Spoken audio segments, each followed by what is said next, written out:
watch them playing, they seem like ordinary children.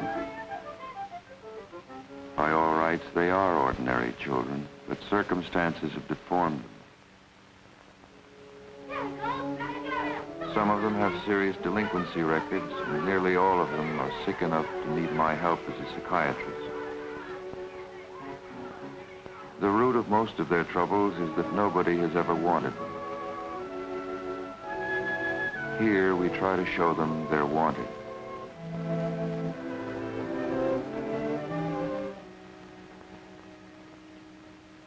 This is the story of one of these 80 boys, Donald Peters, 10 years old. How he lost his way, and how at last he began to find it. We learned his story very slowly, by bits and pieces. But we'll try to tell it as it happened to Donald, secretly in his loneliness, in a lost child's bewilderment.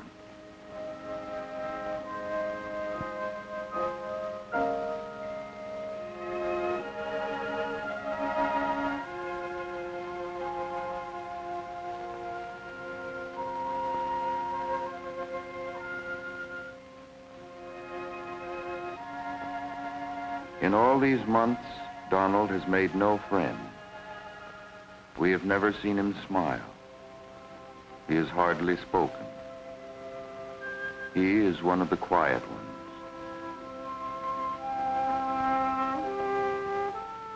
In all these months, he has never had a letter. But he is learning to endure disappointment. He used to hide himself to suffer. Now he wants me to know he is unhappy. This boy wants all my attention. At his stage, they're painfully jealous. If Donald's ever lucky enough to open up, he'll have to go through that too.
Mrs. Johnson has very good reasons for not keeping order. Her boys are very backward in their reading, as in all their studies. Children are much more deeply ashamed of being stupid than most of us realize. They are stupefied by shame. They've failed so often, they're afraid even to try anymore. Before they can ever begin to trust their intelligence, they have to be sure they're liked, no matter how stupid they seem or what they do. Before they know they're liked, they can't like you. Until they like you, they can't even begin to learn.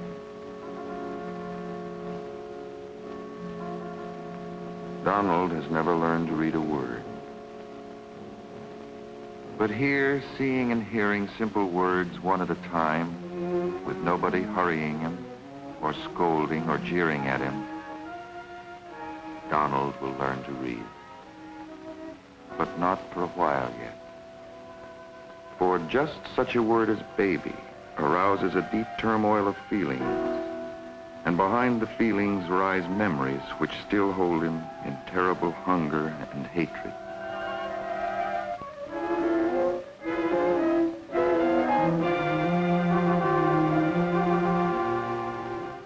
vanished father whose face he can't even recall.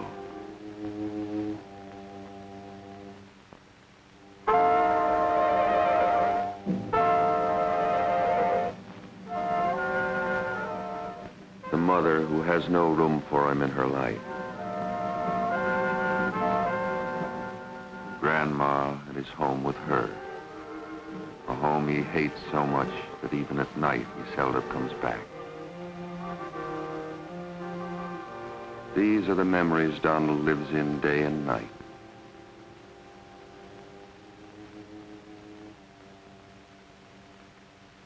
As early on that morning, Grandma is out looking for him again, wherever he may be hiding himself this time.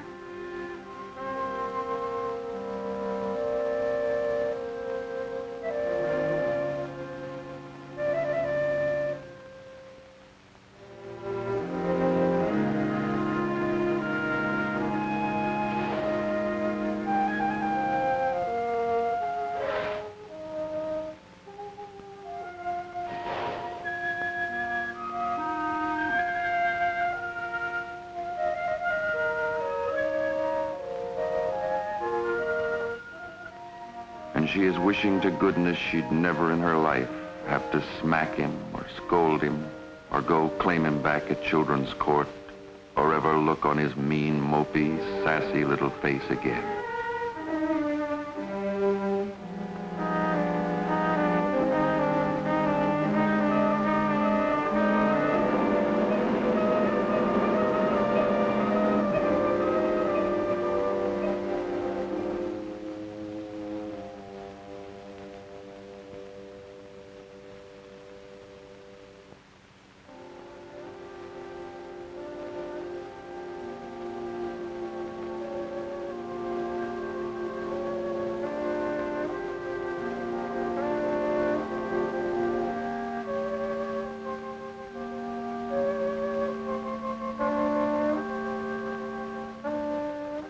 That's how a day begins.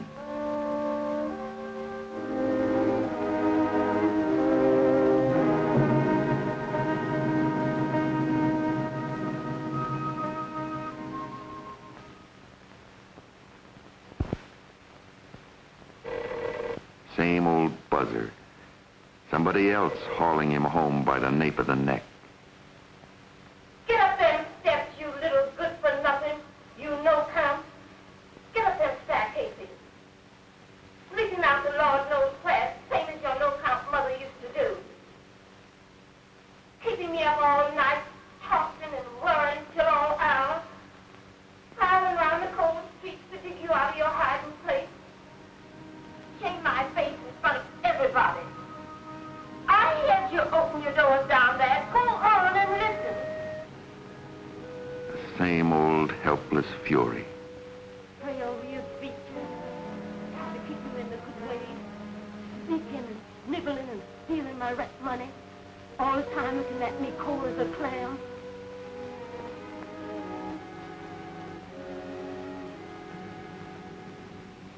Bad blood, like I always said. And I know who you've got it from.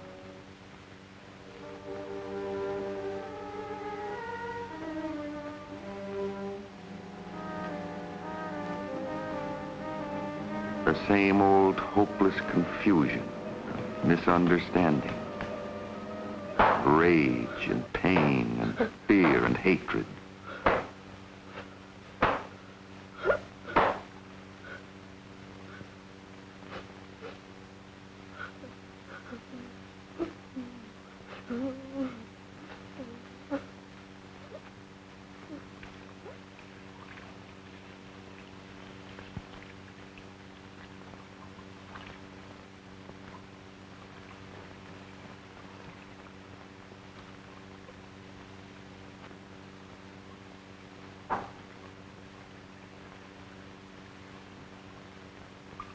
And the sick quiet that follows violence.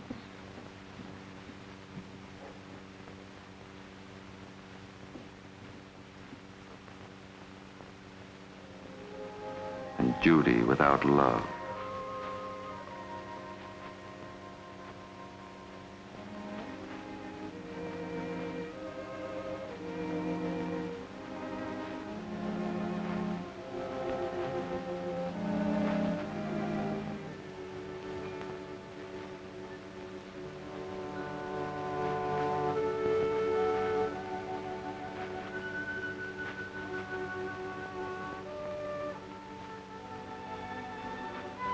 peacemaking that fails.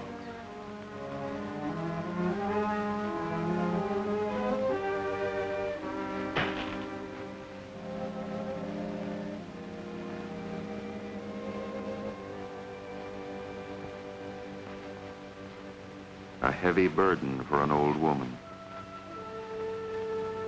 A heavy burden for a little boy. That's the way it keeps on going.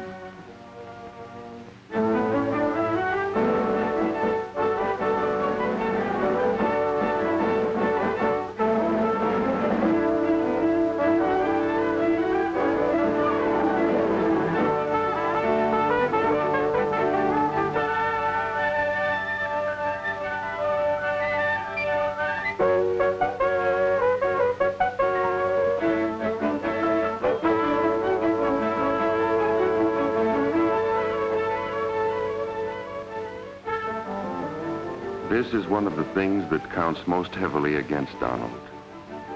When he does go to school, he can't seem to learn or even pay attention.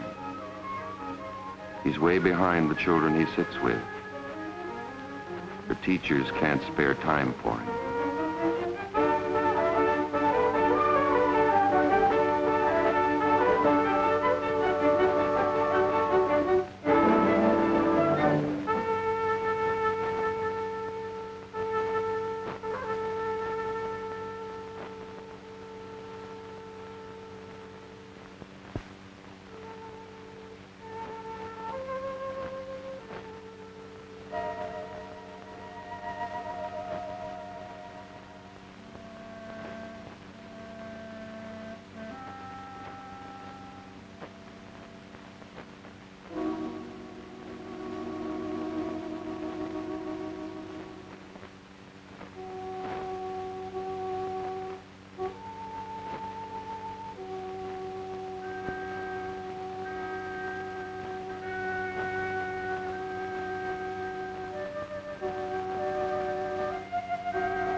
Of course, the streets of a city can be a wonderful school. Freedom is wonderful, too. But if you're as lonely as Donald is, all you learn is more loneliness. And Donald's kind of freedom is solitary confinement.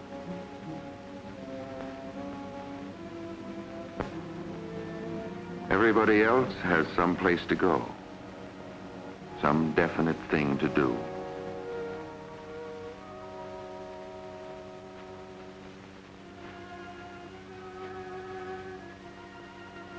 And after a while, you even want to go home.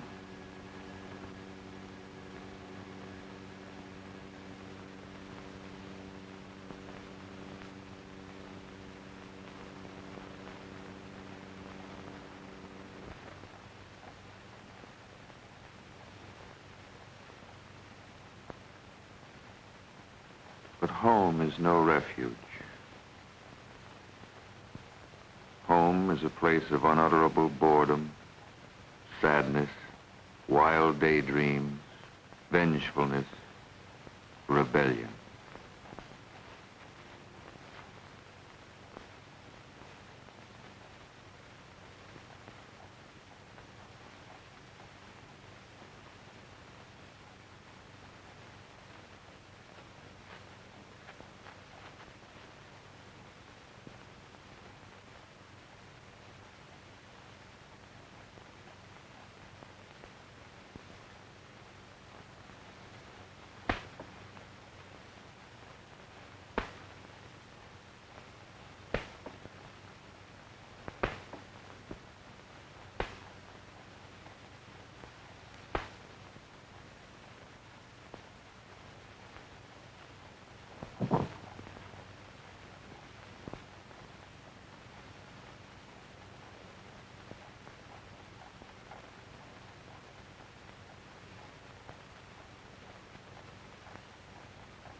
Children who buy their friends will do almost anything to feel they belong.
But Donald doesn't know yet how to keep this kind of friend.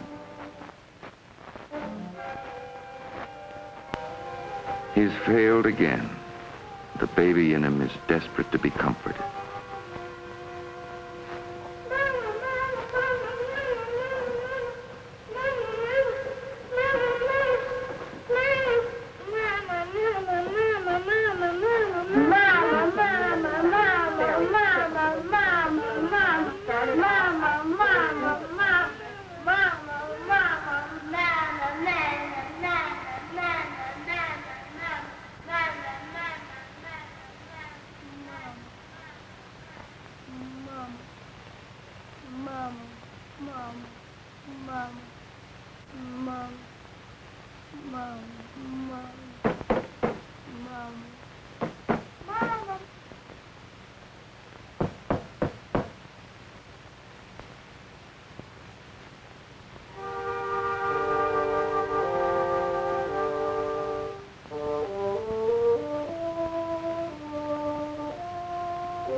Well, come on in.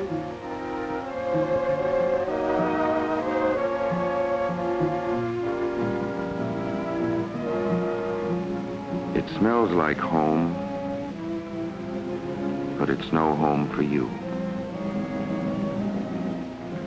Are you coming back in here or not?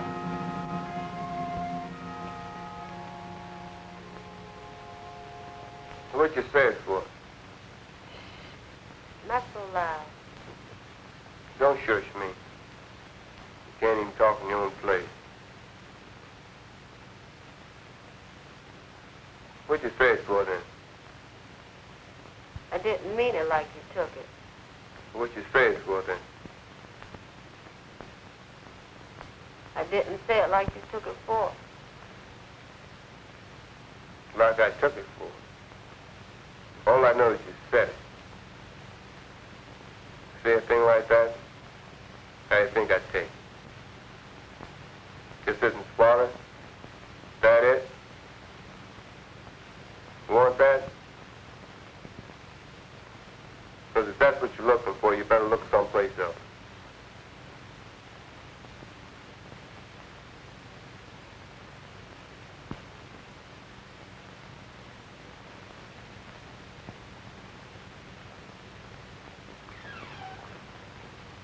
Didn't nobody ask you to swallow nothing. Don't give me that stuff. Wasn't trying to give you no stuff. What you call it? Don't call it nothing.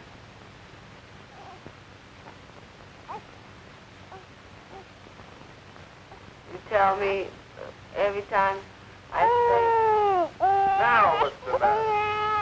Leave the baby alone. What's your pester for?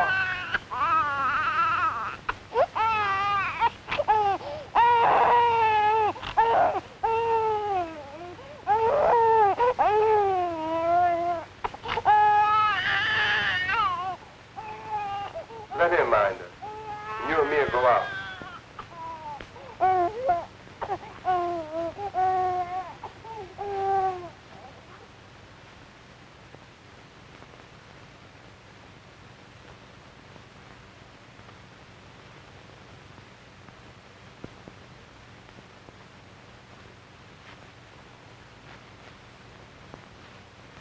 Doggone it, woman, where's my necktie?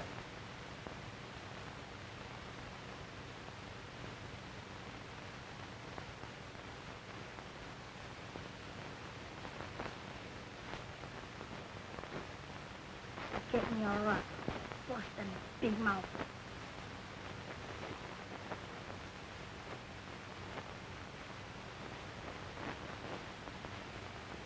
Come on if you're coming.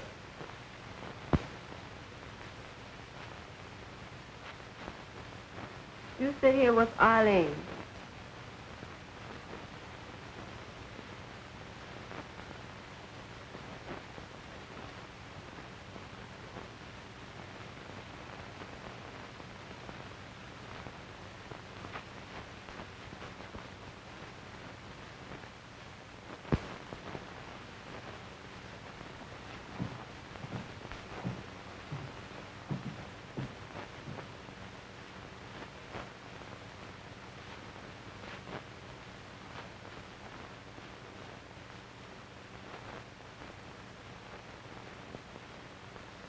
Have you got something to give the kids?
So Donald came to Wiltwyck. These were the things which made him what he was.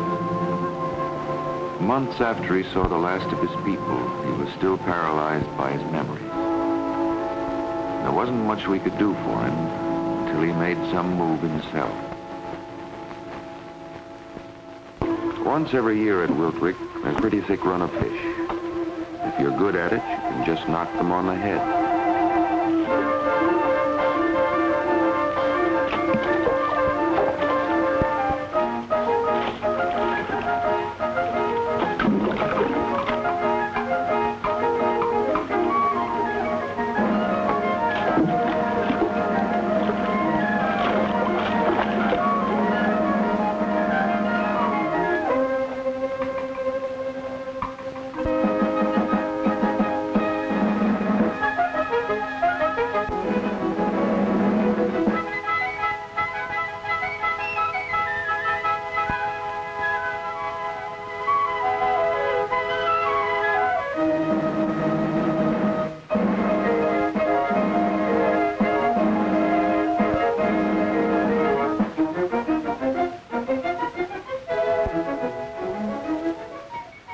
Regular holiday. For days now, very shyly, Donald had been watching a new counselor named Clarence. Only watching and very shyly. For children of Donald's kind have a desperate terror of rejection. But now at last, against all that terror, in front of everybody, Donald took the greatest risk of his life and made the first friend of his life.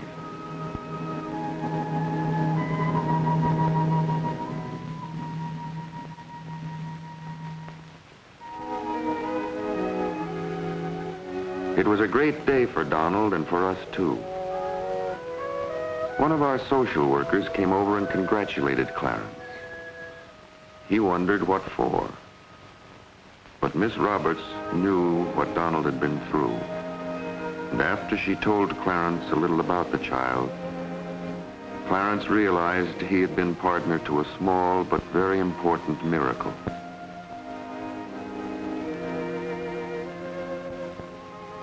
From then on, Donald was as touchy as a boil. Children always are when their affections begin to be stirred up. He was touchiest of all toward his new friend.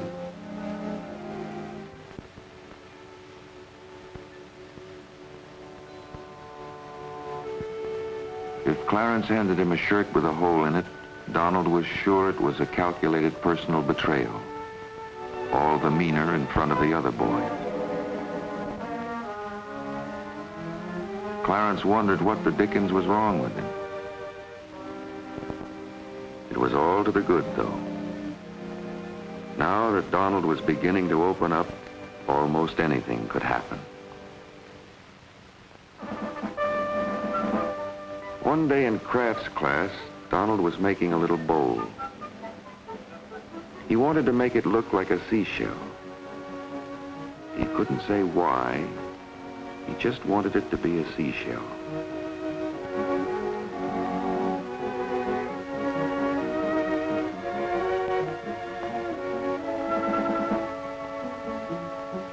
Donald seemed to be doing fine.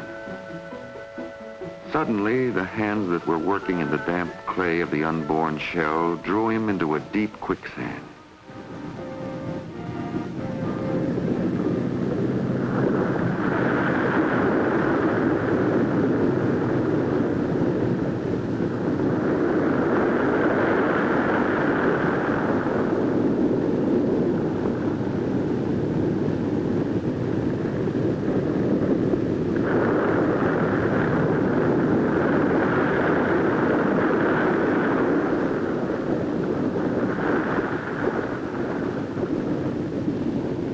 Donald.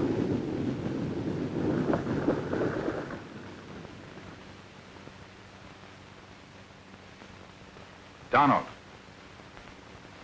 What's the trouble? Okay.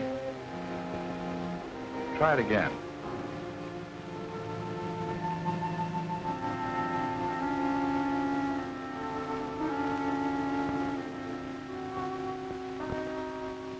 The bottom of memory has opened and engulfed him. All afternoon, in great misery and turmoil, he must hunt among those memories alone.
Donald's kind of hunting would exhaust and frighten stronger and wiser people than he.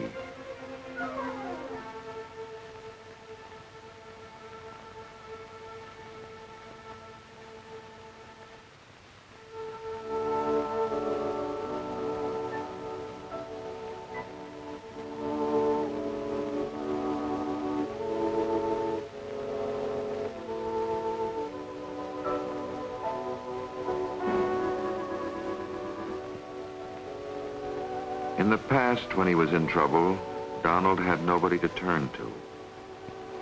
Now, for the first time, he feels the life-giving warmth and gratitude that comes of being comforted.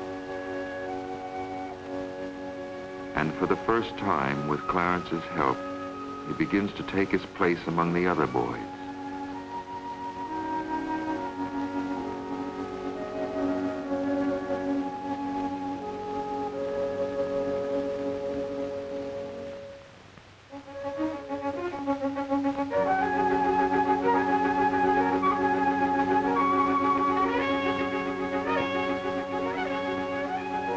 Even his failure with the shell is the beginning of a victory.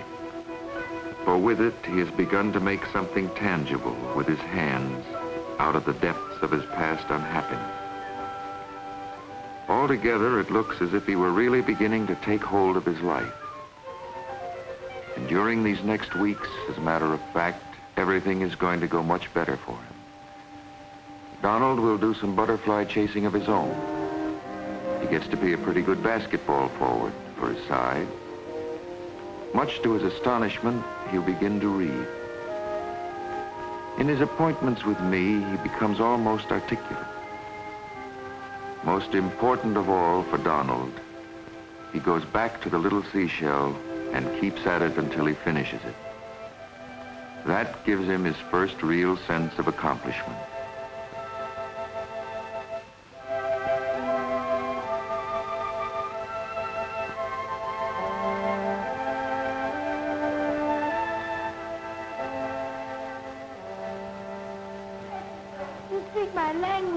And by now, he seems to have become very much a part of the life here.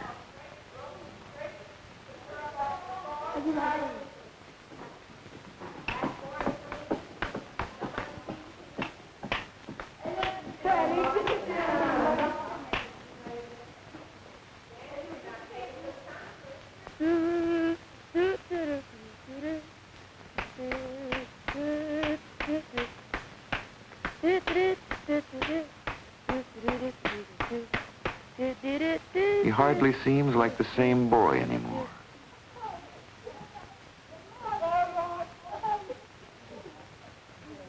But he isn't well yet by any means.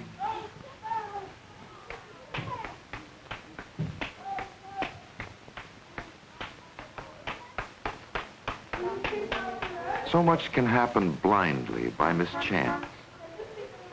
And on this morning, a great deal happened to Donald.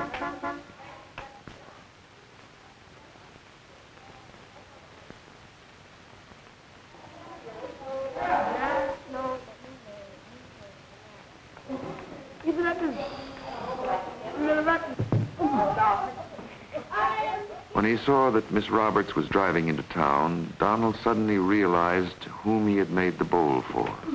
Come on, give on. Give it. Give what's up to the right there. I'll take. Come on, round this side. Come on, give it to him. Turkey. Don't be yellow. Give it to him. He had made it for his mother, and now it was on its way. But it was only on its way to my office. Hey, what's going on here? You can't fight like that. Oh, you want to fight, we'll do it right. Oh, okay, let's count it out. Let's go. Oh, why you... I'll get you.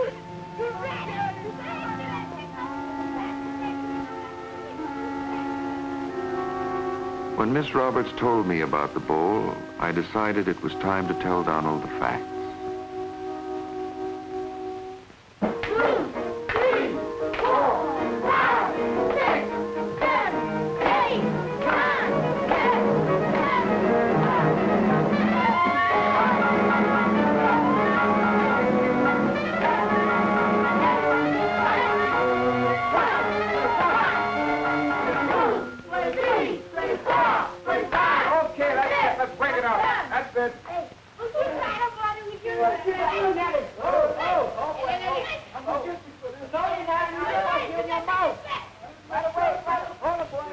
Donald.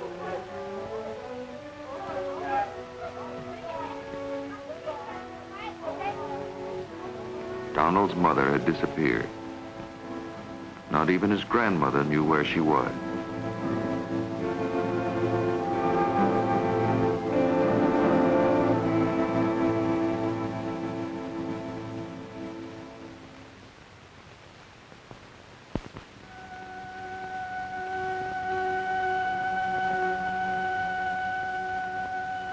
What he made of this knowledge and what came of it brought about the most important turning point in Donald's life with us.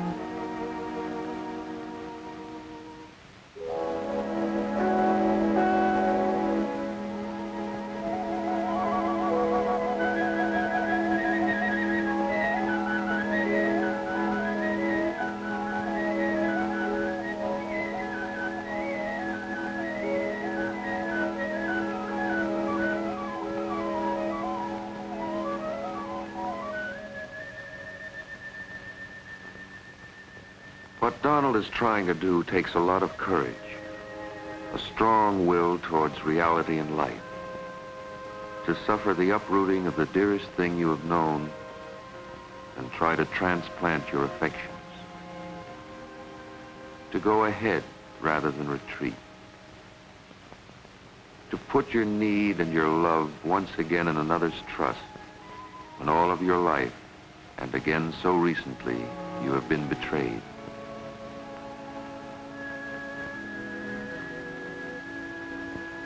Donald has come a long way with us, thanks largely to his friendship with Clarence, a long way.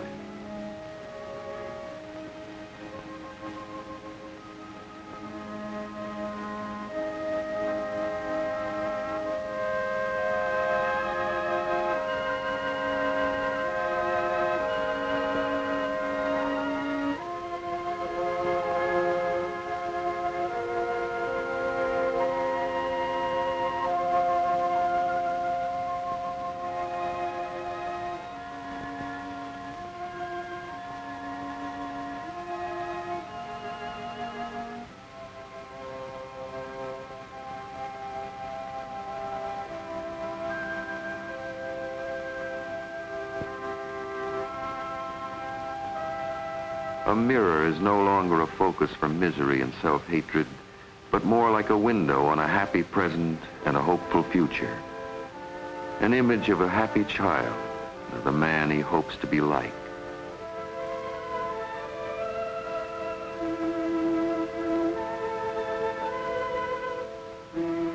But he hasn't come far enough. A starving man can't share food no matter how much there is. And a child so desperate for affection can't bear to share it.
off him. What are you doing to him anyway? What we do, he tear up our bed. Now, what do you do that for? And what did you do? Now, you go over and fix up that lock and be quick about it. You other guys clear out here. We're gonna fix our bed. Don't worry about that. Let me handle it. Now, you gotta move on you.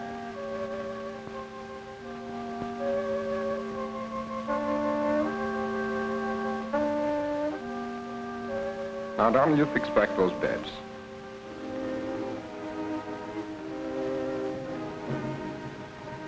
What, do you want to make a mess of things for, huh? What got into you? Is something wrong? Something happened? All right, now, let's straighten out these beds, huh?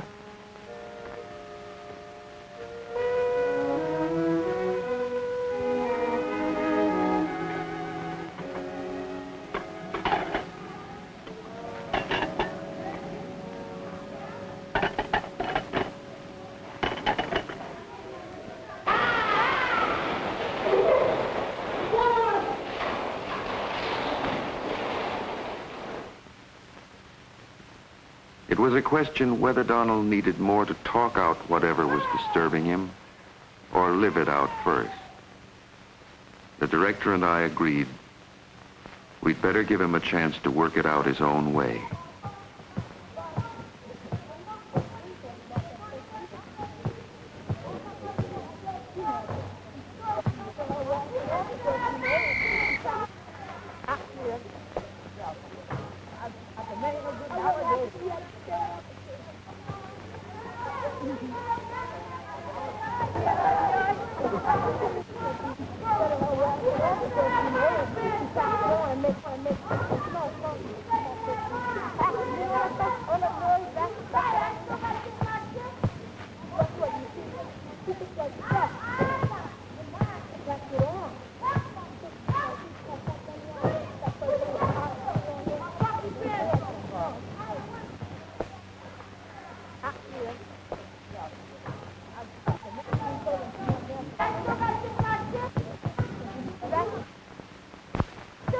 But chances have to be taken because, after all, there are things you can only find out for yourself and by yourself.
There are things nobody can ever find out for you, or ever tell you, or ever show you.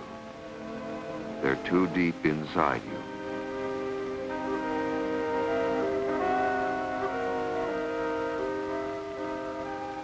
And as the day grew darker and colder, Donald found them out.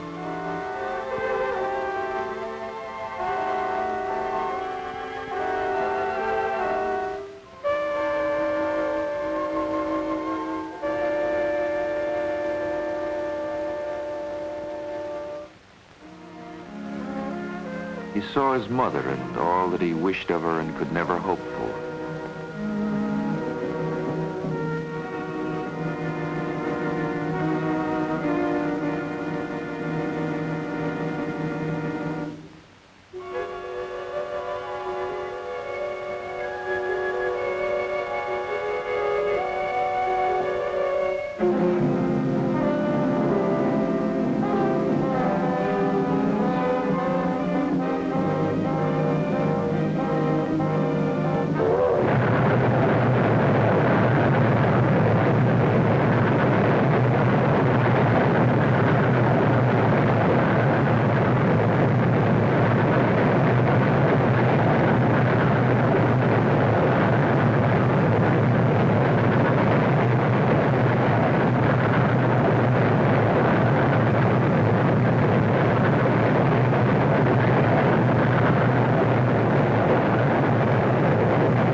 To see the home he'd broken his heart over for what it really was.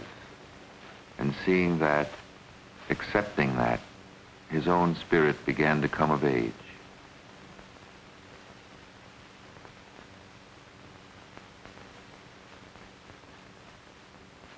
He turned back toward the school.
Looking back, knowing as much about it now as Donald knew then, we can date a good deal from his runaway.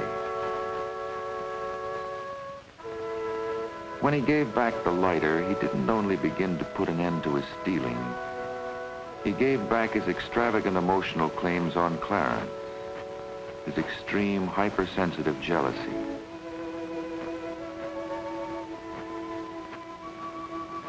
From now on, he will begin to make friends his own age as well.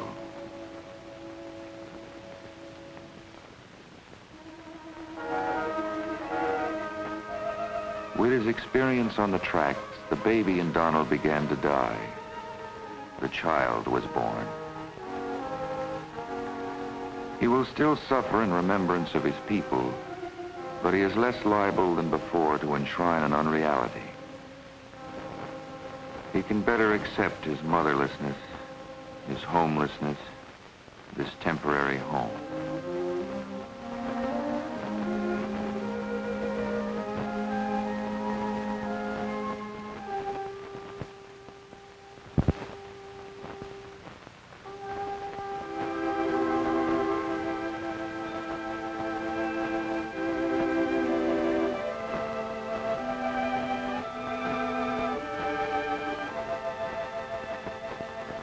There is no happy ending to Donald's story.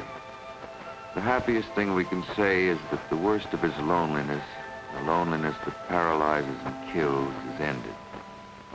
We can help him now. Now that he's begun to make peace with his past, begins to feel at home in the present, we can help him to equip himself against the future.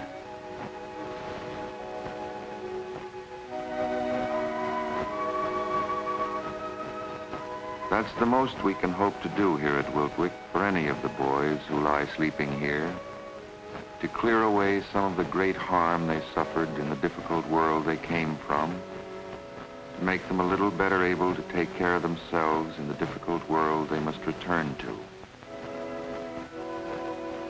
A little better able to live usefully and generously in that world. A little better able to care for the children they will have than their parents were to care for them.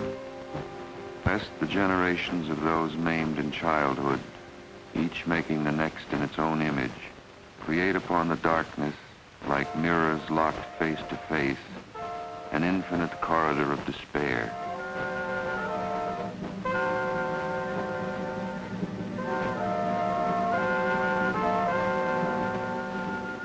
To keep open a place of healing, courage, and hope for as many as we can afford to care for among the thousands of those children who lie sleeping tonight in impoverished little rooms and in poor fugitive derelict holes in the rotten depths of the city.